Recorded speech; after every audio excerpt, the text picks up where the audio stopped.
نحمده ونستعينه ونستغفره ونؤمن به ونتوكل عليه ونعوذ بالله من شرور أنفسنا ومن سيئات أعمالنا من يهده الله فلا مضل له ومن يضلله فلا هادي له ونشهد أن لا إله إلا الله وحده لا شريك له ونشهد أن محمدًا عبده ورسوله أعوذ بالله من الشيطان الرجيم بسم الله الرحمن الرحيم وقال تبارك الله وتعالى في قرآنه المجيد ولقد خلقنا الإنسان من سلالة من طين ثم جعلناه نطفة في قرار مكين ثم خلقنا النطفة علقة فخلقنا العلقة مضغة فخلقنا المضغة عظاما فكسونا العظام لحما ثم أنشأناه خلقا آخر فتبارك الله أحسن الخالقين إن الله وملائكته يصلون على النبي يا أيها الذين آمنوا صلوا عليه وسلموا تسليما زمارنا طول بجامع النبي الشريف اللهم صل على محمد وعلى آل محمد كما صليت على إبراهيم وعلى آل إبراهيم إنك حميد مجيد اللهم بارك على محمد وعلى آل محمد كما باركت على إبراهيم وعلى آل إبراهيم إنك حميد مجيد ما تاسو ته د تیر شوی جمعې نه مخکې جمعه په عقل باندې بیان شروع کړو عقل او اسلام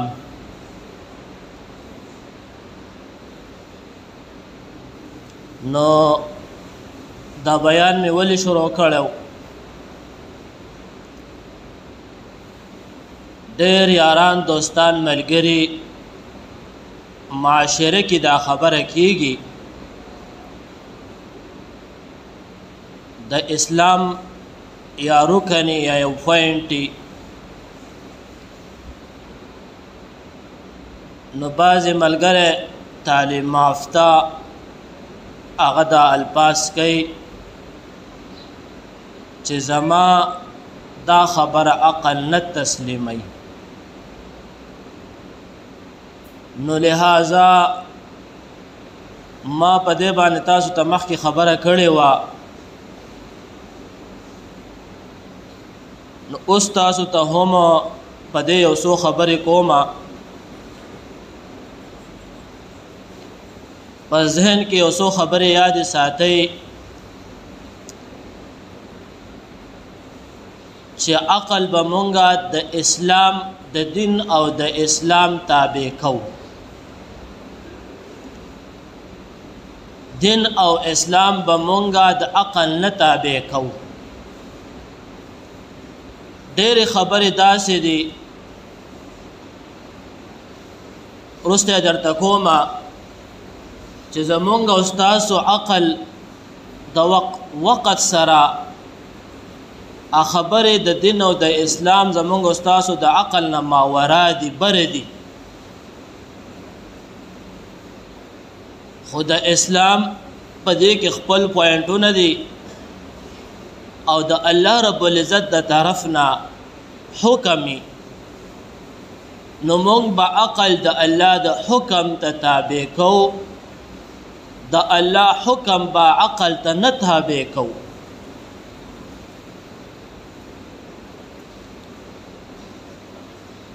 خو ذهن کې یو خبره یاد ساتئ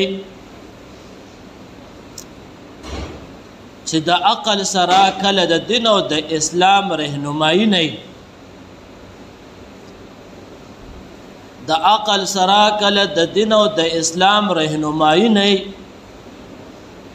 نو هغه عقل کامیابېدی نشي په دنیا کې هم نشي کامیابېدی او په آخرت کې هم نشي کامیابېدی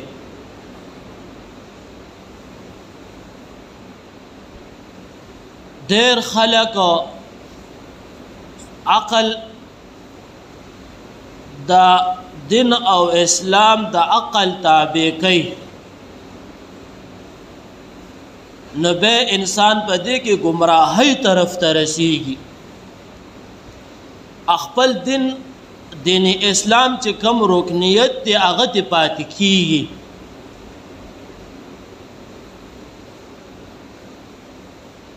یو مثال بدل پدې کې درکما د نبی صلی الله علیه وسلم مبارکه احادیث مبارک ته رسول الله صلی الله علیه وسلم سوال سوکال وړاندې دا وینا کوله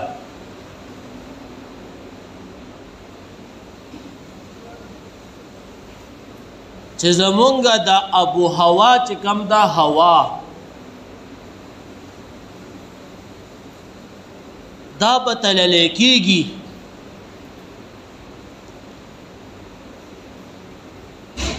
د عملونو خبره کوله رسول الله صلی الله علیه وسلم فرمایل چې عمل به زمونږ تللی کېږي خو مونږ ته عمل په نظر نه ښکاري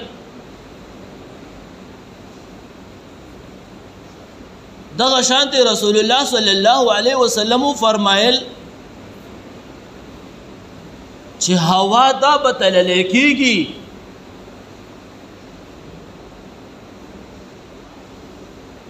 نو په هغه ټیم باندې د هوا آلات مالات نو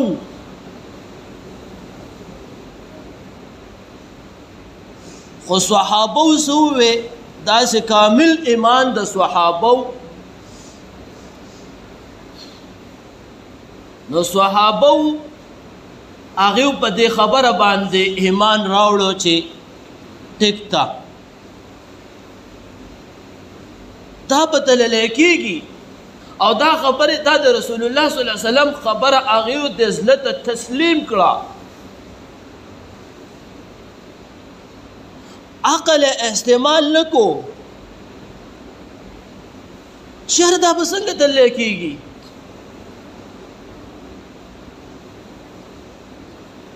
سوال وکال پس نن ساينس او ټیکنالوژي دې حد ته ورسېدا چې داسې آلات را تیار کړل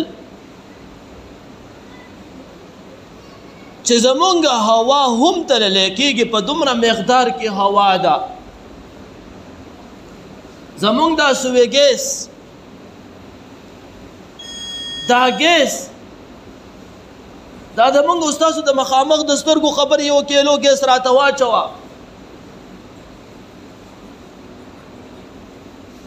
نو دا خبر رسول الله صلی الله علیه وسلم سوال سوکال وړاندې کړي وا او صحابه په پاغه ټیم ډایرکټ لبیک ویل و ټیک رسول الله صلی الله علیه وسلم چې سوې ټیک دي عقل استعمال نکو چې عقل استعمال کړي وې چې څنګه بدل کېږي الله رب العزت مونږ تاسو له عقل لا کړی دی عقل یو بهترین جوهر دی کله چې په انسان کې عقل استعمالي کې او عقل دی یوز کوي او استعمالي نو په دې باندې قلم کار کوي قلم په دې باندې اکټیو دی روان دی عمل چې کم کوي هغه لیکل کېږي چې دا عمل دی په پلان کې وخت کې کړو او کم وخت کې چې د عقل کال پریدي مونږ تاسو وتا چې لیونه وایو یاره پلان کې لیونه دی نو دې صورت کې بیا د دنه قلم هم اوچت او په معاشره کې که موږ او تاسو بیا وګورو نو د دې سره لین دین او معاملات او څه ورسره هم نه کوو موږ وایو دا لیونی دی پاګل دی په ځکه د ده نه اوس عقل په دې وخت کې سلب دی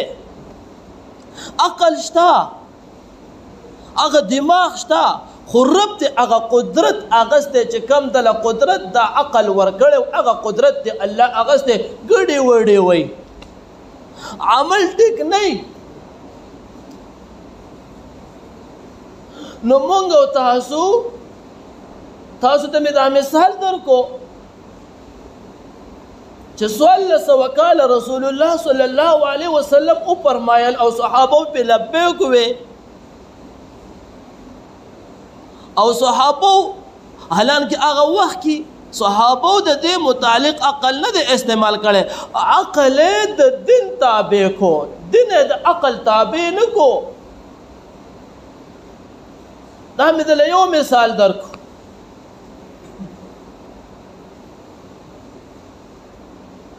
همدغه شانتې غیر مذاهب چې څومره دي یهود به مونږ او تاسو واخلو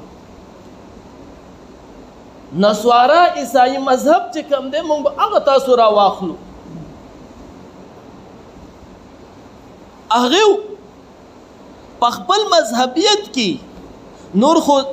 کافر دی مسلمان نه دی کافر دی خو په خپل مذهبیت کې یهود په خپل مذهبیت کې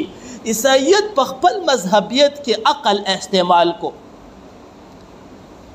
څه وکړو عقل څنګه استعمال کو ما تاسو ته په روزه په بیان کې دا الفاظ کړیو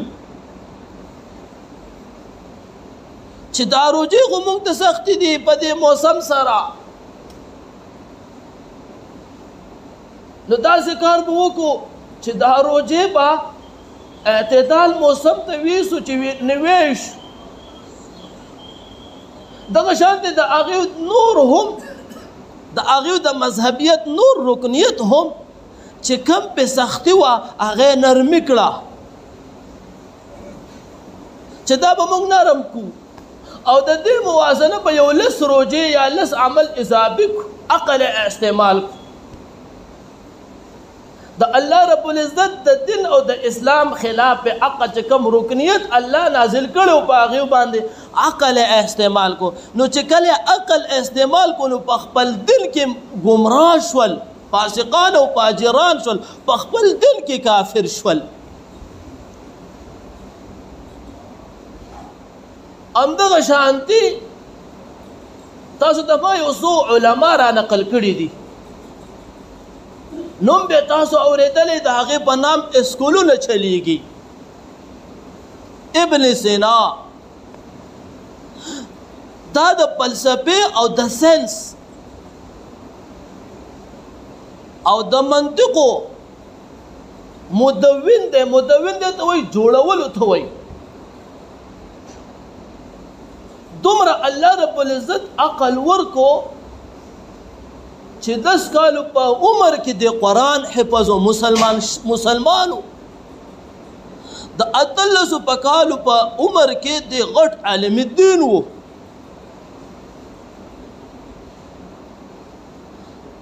خو عقل دین او اسلام د خپل عقل تابع کړو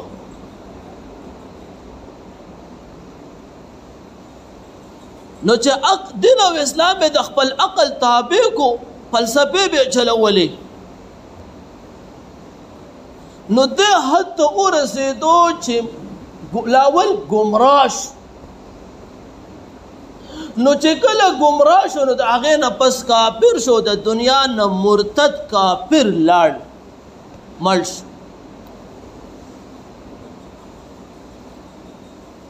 نو موږ به عقل د عقل سره چې کله رهنمایي د هدایت نه د الله رب العزت رڼا ورسره نه او د رسول الله صلی الله علیه وسلم د دین د سنت اتباع رڼا ورسره نه د قرآن کریم رڼا ورسره نه د دین او د اسلام د تعلیمات رڼا ورسره نه او د عقل استعمالي نو دا د پاره د گمراهۍ سبب جوړیږي.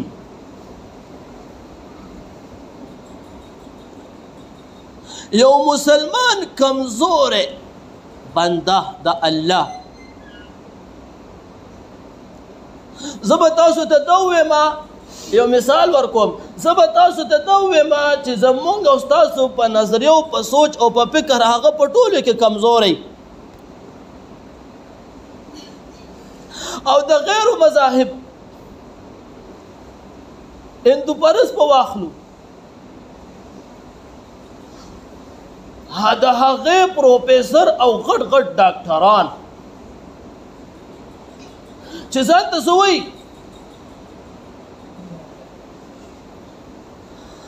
هغه بت ته سجده لګوي د غیر الله عبادت کوي عقل استعمالي د غیر الله سجده کوي د غوا امتیاز اسکي نو لہذا دا یو مسلمان کمزور بنده د الله دی چې کم دی د عقل د سره د هدایت رهنمایي ده د دین او د اسلام د هدایت رهنمایي ده د عقل دا نه تسلیموي چې زه څنګه بت ته سجده ولګوم زه څنګه د غوا امتیازي وسکم زمونږ په معاشره کې یو مسلمان بې تعلیمه مسلمان چې د الف او د با نه دی خبر خو مسلمان دی هدایت رهنمایي ده ورسره دی چې کله او هغه پروفیسران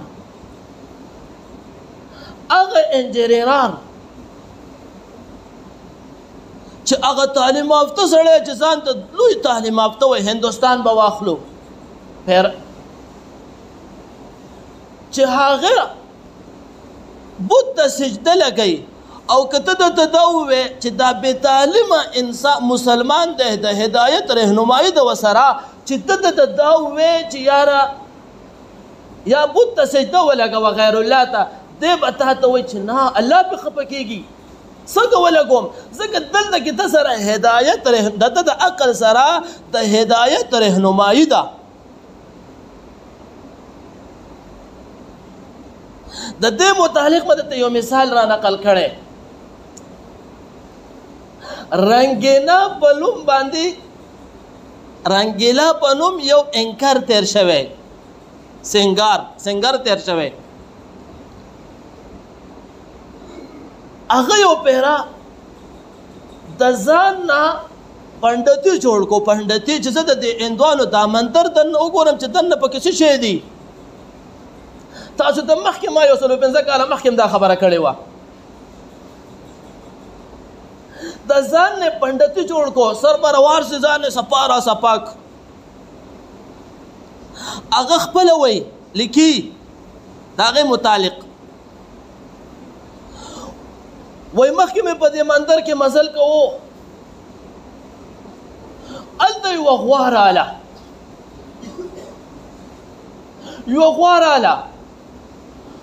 او د هغې د مذهبیت دا تهوار و چې دې غوا ته به سجده لګې مخکې به هله ځې که غوا ته دې سجده ونه لګوله نو که اوس د ځان ښکاره کومه نو وچنمي وی راګیر شم چې خدای څه وکم تا دې څه وکړل وی ځان سره پریشان شم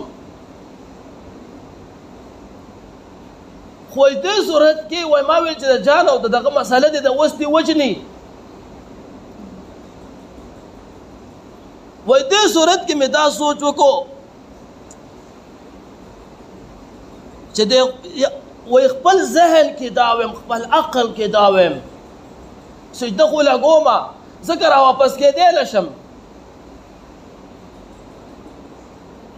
وای ما وی چې یا الله دا خو ستا مخلوق دی دا غوا دا خو تا پیدا کړی شی دی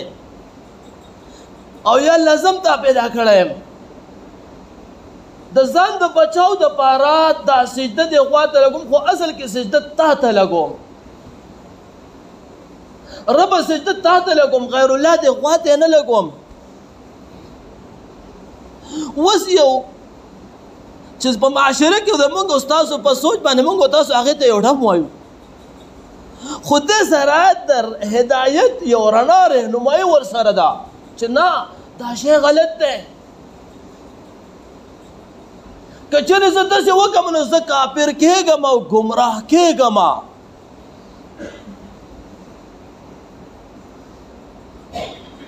نو لہذا نو په دې وجه باندې هغه عقل کې الله دا شعور ور واچو بیا موږ تاسو به څنګه پوهېږو وس یو سوال دی موږ تاسو به څنګه پوهېږو چې یاره موږ سره وس دا خبره د قرآن او د حدیث وغیره چې زموږ دپاره اسلامي پوینټ دلیلي ذهن کې یوه خبره یاده وساتئ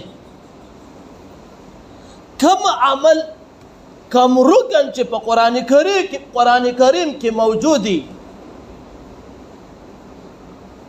او یا په احادیثو کې موجودي نو دا دواړه تضاد نه وي ځکه دا پیغمبر چې دنیا ته الله څومره پیغمبران رالیږلي انبیا او رسولان رالیږلي دي نو د دیو د ځان نه د زبان نه یو خبر هم نشي رابار کولی د دیو سره ډایرکټ د الله رابطه په واسطه د جبریل یا ورته الله په زړه کې واچوي الهامي یا که دې خوب وي نو هغې ته حدیث قدسي وایي نبی صلی الله علیه وسلم یو پیرا حدیث مبارک ته الله ورته وایي چې کومې خبرې مونږ منع کوو نو هغه ستا نه مونږ هېروو ستا له دماغو نه مونږ هېروو نو الله رب العزت د په زړه کې وراچوي نو حدیث او قرآن د یو بل سره تضاد نه نو یو خبره چې په قرآن کې موجود وي نو هغه د مونږ دپاره دلیل دی اکې بیا خبرې یو په مسلم کې بیا مختلفې فرقې دي نو بیا په هغې کې څوک هم خبرې نشي کولی قرآن کریم دلیل آیات مبارکه به دی موجود دی قرآن کریم کې یو عمل نشته یو رکن نشته نو احادیث مبارکو کې بیا بنګورو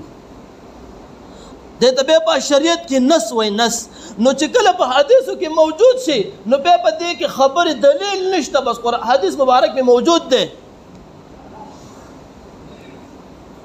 دغه شانتې بیا قرآن کریم کې هم نشته او په احادیث کې هم نشته نو بیا موږ دپاره دلیل هغه د صحابو اجماع ده ډېر مثالونه موږ تاسو په معاشره کې استعمالو په ژوند کې موږ تاسو راولو دا دو اذان چې موږ د جمعې کوو اولنی اذان دا نه په قرآن کې شته نه په احادیثو کې شته د صحابو اجماع ده پې ډېرې خبرې داسې دي نو دغه شانتې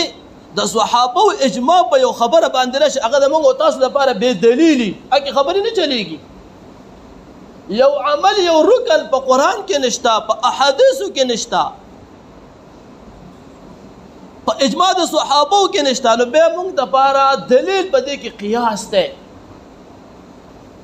دا علمي خبرې دي خو لهذا ستاسو د دماغو نه لږې تېروم د دې مسلې سره موافقت خوري نو بیا مونږ دې ته قیاس ته ځو قیاس دې ته وایي دا میخه چې کوم ده دا د حضرت علي رضی الله تعالی عنه په دور کې دا په عربو کې نه و اوس په عربو کې ډېرې کمې دي دا حضرت علي رضی الله تعالی عنه ته چا ووایي چې صاحب دغه شانتې یو حیوان دی دریابي شکل کې دریاب کې ډېر زندګي تېروي ګندګي نه خوري صفا شی دی نو مونږ د هغې غوښه شوه د هغې دود شو دا مونږ استعمالولی شو نو د هغې دپاره د صحابو اجماع په دې کې نسته یو به د صحابو اجماع شوه نو دا یې قیاس کړه په غوا باندې په بقر باندې چې دا قسم د دې نوعه د دې قسم دی نو دې ته مونږ وایي قیاس نو مونږ به عقل دا د شریعت مطابق کوو شریعت به مونږه د عقل نه تابع کوو چې زما عقل ته دلته کې دا وایي زما اوس د عقل ته اعتبار نشته زما اوس د عقل بهترین جوهر دی چې مونږ یې د دین او د اسلام دپاره استعمال کو مونږ یې د اخلاقیت دپاره استعمال کو خو لہذا مونږ به شریعت د عقل مطابق نه استعمالو عقل به د شریعت مطابق استعمالو نو د الله رب العزت نه همیش دا دعا غواړئ ویا الله مونږ ته د هدایت رهنمایي را حاصل کړي د هدایت رهنمایي زمونږ را نصیب کړي ډېر علما دا دعا د الله نه غواړي یا الله په قرآن باندې په احادیثو باندې مونږ له پوهه را نصیب کړي نو لہذا په دنیا کې چې دا څومره ډاکټران دي او انجینران دي او پروفیسران دي د یونیورسټو تعلیم حاصلوي نو دا یو کسب حاصلوي دې په دې مهارت په دې کسب کې تیزوالی کوي مهارت د کسب حاصلوي دې سره عقل نه تیزېږي که یو انسان و چې دې سره زما عقل تیز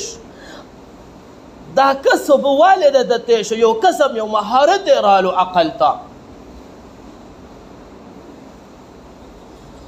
نو مونږ او تاسو زما دا موضوع په دې باندې وه بعضې ملګري داسې خبرې کوي نو ما یو ملګري سره بیګام سره باس مباحثه وه خبره اوږده ده ټایم نشته و هغې ویل وایي په شریعت څه مسله وه په شریعت کې دا عمل داسې نه کېږي ما یې نه داسې مه وایه زما ضمیر نه مني د شریعت دپاره خپل ارکان دي قرآن دی احادیث دی اجماع د صحابو د قیاس دی چې یو عمل د دې نه بالاتر و نو بیا د هغې دپاره الله رب العزت وقتاً په وقتاً علما رالیږلي دي تو به هغې سره د علماو سره مذاکره کوې ډېر مسایل دنیا ته راځي جدید مسایل دنیا ته راځي جدید نو ته به په هغې باندې د علماو سره مذاکره کوې چې صاحب د دې سره څه عمل داسې وکړو ستا د عقل نه ماورا دی ستا د عقل نه بار دی نو ته به علم دې نشته او ته اوس ورځې او د هغه دپاره ته ډایرکټ عقل استعمالی او ته وایې دا زما عقل نه مني او دلته کې دا په شریعت کې نشته رسول الله صلی الله علیه وسلم فرمایي احادیث مبارک ته و یو سړی دې د ځان نه یو مسله وویله د ځان نه وویله د ځان نه شرعي مسله ده معلومات ورته نشته او هغه مسله احتیاطاً ټیک وختله ګورې هم رسول الله صلی الله علیه وسلم وایي دې ګناهګار شو څه فرمایي دې ګناهګار شو که چېرې هغه مسله غلطه وخېده بیا هم بیا خو لوی ګناهګار خو احتیاطاً هغه مسله ستا د ذهن مطابق ټیک وخته هم ګناهګار شو ځکه ده ته په دې مسلې معلومات نشته کله چې تا ته په یو مسلې باندې فهم او علم را حاصل شي نو ته به مخکې هغه شهر کې د هغې دعوت به چلې هغه به په ژوند کې راولې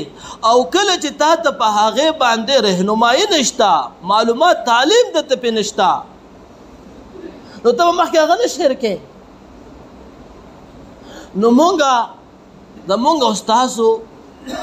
همیش مونږ به عقل د دین نه تابع کوو، عقل به مونږ د دین تابع کوو، دین او اسلام به مونږ د عقل نه تابع کوو. الله رب العزت به ما تاسو ټول د عمل کولو توفیق را نصیب کړي. واخر دعوانا ان الحمد لله رب العالمين.